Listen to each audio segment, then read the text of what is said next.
यह है कृष्ण के रणछोड़ बनने की कहानी।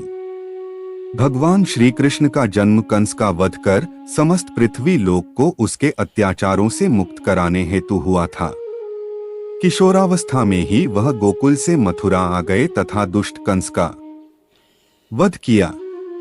कंस की मृत्यु से दुखी उसके श्वसुर जरासंध ने एक विशाल सेना लेकर मथुरा पर आक्रमण कर दिया। इस आक्रमण में उसके साथ शिशुपाल और काल्यवन जैसे शक्तिशाली राजा भी शामिल थे। जल्दी ही सेना मथुरा जा पहुंची और मथुरा की राजसभा में कृष्ण तथा बलराम को सेना को सौंपने का संदेश भेजा गया। इस युद्ध को टालने तथा मथुरा के निर्दोष नागरिकों को बचाने के लिए कृष्ण ने रातों रात वहां से सैकड़ों किलोमीटर दूर समुद्र में एक नई नगरी द्वारिका का निर्माण करवाया। अपनी माया से उन्होंने समस्त नागरिकों, उनके पशुओं तथा संपत्ति को नींद में ही नई नगरी में पहुंचा दिया।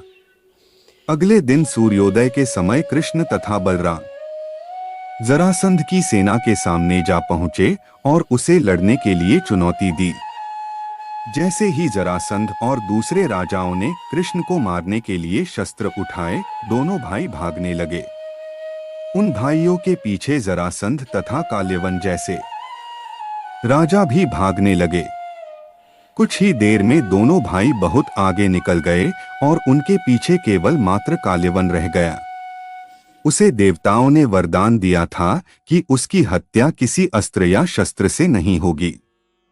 ऐसे में वह निर्भीक था और लगातार कृष्ण का पीछा करते करते एक गुफा में जा पहुंचा।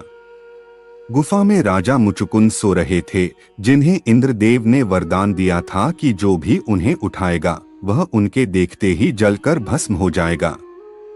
वहां पहुंचकर कृष्ण ने सोए हुए मुचुकुंद पर अपना पीतांबर डाल दिया और स्वयं छिप गए।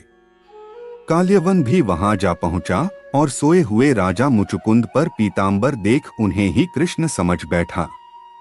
उसने मुचुकुंद को उठाने के लिए लात मारी, जिसके कारण उनकी निद्रा खुल गई और उनके देखते ही काल्यवन वहीं पर जलकर भस्म हो गया। तत्पश्चात कृष्ण ने राजा मुचुकुंद को अपने चतुर्भुज स्वरूप में दर्शन दिए और उन्हें मोक्ष पाने का वरदान दिया। वहीं दूसरी ओर जरासंध और बाकी राजा पूरी तरह से खाली मथुरा देखकर वापस लौट गए।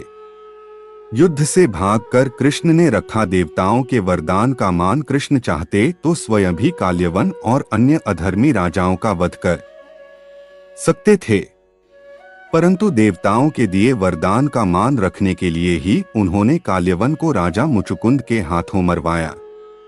इसी तरह बाद में जरासंध का वध पांडु पुत्र भीम के हाथों करवाकर भूधरा का भार कम किया। इस तरह कृष्ण ने दिया दुनिया को उदाहरण। इस कहानी के बाद कृष्ण के नाम के साथ हमेशा के लिए रणछोड़ जोड़ दिया। कृष्ण की इस कहानी से सीख मिलती है कि अनावश्यक ताकत का प्रदर्शन नहीं कर बुद्धिबल से काम लेना चाहिए। इस तरह हम अपनी शक्ति को खर्च होने से रोक सकते हैं।